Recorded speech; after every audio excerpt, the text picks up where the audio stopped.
In this video, we will show you how to replace the battery for a 2003 through 2006 Chevrolet Avalanche. To open this key fob, all you'll need is a small screwdriver.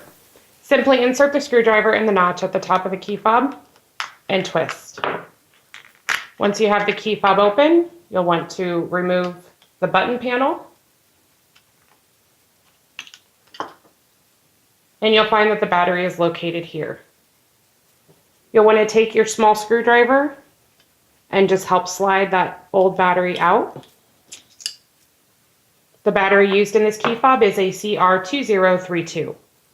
Once you have the old battery out, to replace it, simply slide the new battery back into place.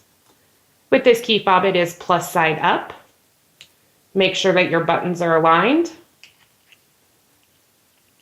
And then you can just snap the key fob back together. And you're done. If you found this video to be useful, please like and subscribe to our channel and visit us online if you need to buy a new key fob.